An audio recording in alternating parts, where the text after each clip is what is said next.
Josh, good evening, sir. Good evening to you too, Jeremy. Thanks for joining us here on the show. So, first question, let's go ahead and talk about Congress. And of course, we just heard from House Speaker Kevin McCarthy, who launched a formal impeachment inquiry into President Biden. So how has the White House responded to that? And are Republicans unified behind this new probe? So let's answer your first question first. So the White House is actually asking journalists to ramp up scrutiny over this inquiry, which they are calling, quote unquote, all politics and no evidence. Now, the White House is telling journalists through a 14-page memo that everything that the House Republicans are alleging about abuse of power, obstruction, and corruption is all false, and it all has to do with politics. With that said, the Biden campaign, not the White House, but the Biden re-election campaign, is also taking a page out of the Trump campaign, and that is to raise money off of this impeachment inquiry. As we've seen with Donald Trump, he's been raising money off of the four criminal indictments that he's currently under, and now President Biden, through his re-election campaign, is hoping to do the same thing. As far as your second question about if Republicans are united behind this probe, the answer simply is no. You have House Republicans and Senate Republicans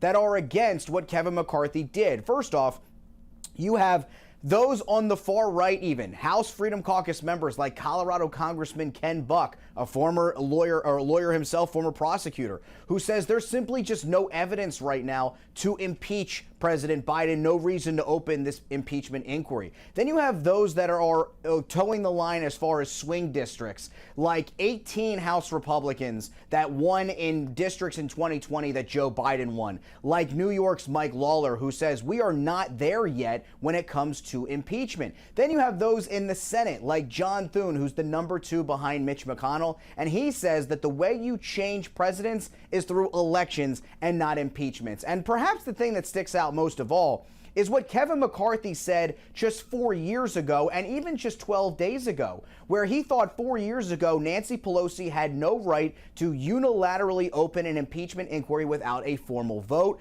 12 days ago, he told a conservative news outlet that there would be a vote as far as an impeachment inquiry. But as we saw yesterday, Kevin McCarthy going ahead unilaterally and calling for this impeachment inquiry to happen. And has McCarthy answered to that particular situation? Has he explained his reasoning for his seeming change of opinion on that?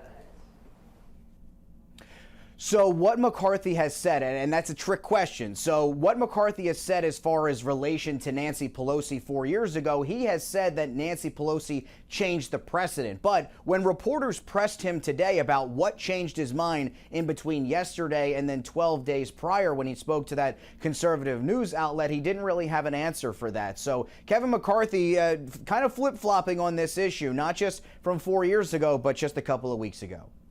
So, of course, all this is going on. There's also the White House bracing for a possible strike by the UAW, the Auto Workers Union, against the big 3 automakers here in America. So what are the automakers offering auto workers at the moment? And are the workers, amenable to that? And if they're not, what would a strike do to the U.S. economy should that kind of come to pass?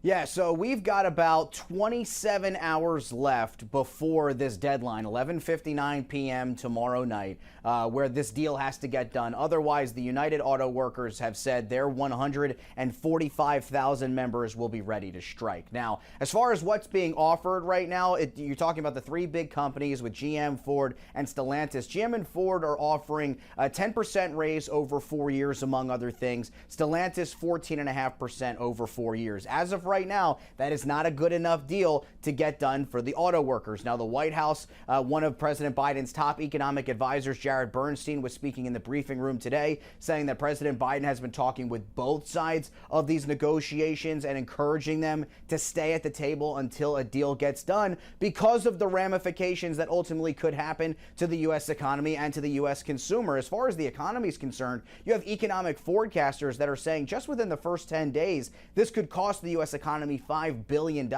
And if they do go on strike, then you're going to look at higher car prices in order for Americans to buy a car. And that will obviously hurt Americans, everyday Americans that are not involved in these negotiations.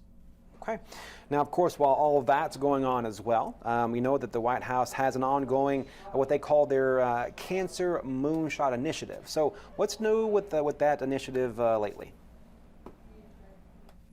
Yeah, so the President Biden convened his cancer cabinet today, something that he created when he took office. And the president made an announcement saying that there will be $240 million that the White House will be investing in research as far as prevention, detection, treatment, and survival projects, but also new efforts to help people stop smoking and also to help people quit smoking. And the goal at the end of the day that the president says is to cut the cancer rate in half, the death rate in half, by 2047, also to help those that are living with cancer to improve their lives. And obviously, cancer is an issue that's near and dear to President Biden's heart. He lost his oldest son, Beau, back in 2015 to brain cancer. The president believes that he developed that brain cancer after being exposed to toxic burn pits while serving overseas.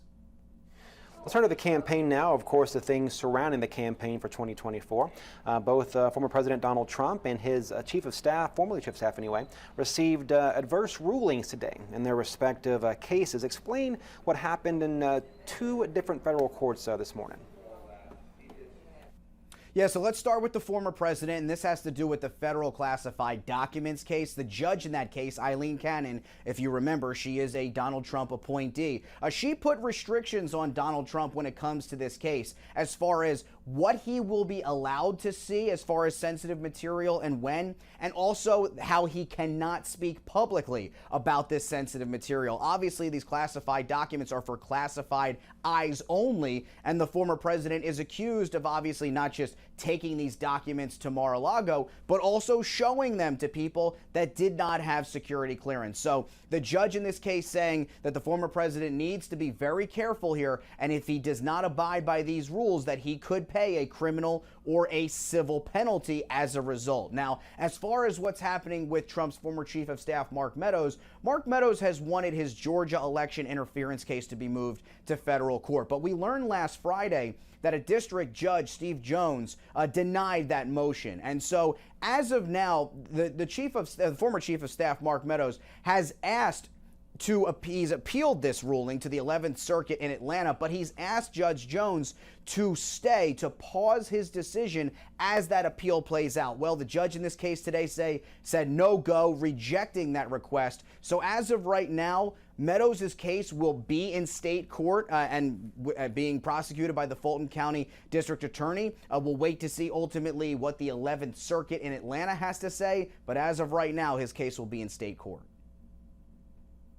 Now to international news for a moment this evening. So North Korean leader Kim Jong-un met today with Russian President Vladimir Putin in eastern Russia. So what was discussed and what's the latest response from the U.S. in regard to that meeting? Yeah, apparently this was a 5-hour meeting. And to put this in context, Kim Jong-un, this is his first trip out of North Korea for the first time in 4 years ever since the COVID-19 pandemic began. Now, Kim Jong-un telling Russian President Vladimir Putin today that he has North Korea's full and unconditional support. Now, Putin wants North Korea's ammunitions. He wants a lot of their stockpiles as far as rockets are concerned because he needs the help, because he is faltering. Russia is faltering in this war in Ukraine. In return, North Korea is looking for Russia to help them develop military spy satellites because they have had issues, North Korea has had issues when it comes to getting a satellite into orbit outside of planet Earth. Now, when you're talking to American officials here, you look at Secretary of State Antony Blinken. He spoke about this today, saying this shows that Russia is very desperate to go to North Korea, and that obviously that the sanctions that the United States has placed on Russia are working. And so therefore, he's saying that not only are the sanctions working, but also the effectiveness of Ukraine fighting back against Russia. And so we'll wait to see ultimately what happens. Nothing was really decided today between Russia and North Korea as far as a deal getting done. But if a deal does come to fruition, that would violate the UN Security Council's resolution as far as the transfer of these weapons. So we'll just have to wait to see what happens. All right, Josh, as always, thanks so much for your time, of course, and your expertise. We look forward to talking to you again in the future. You got it. Thank you.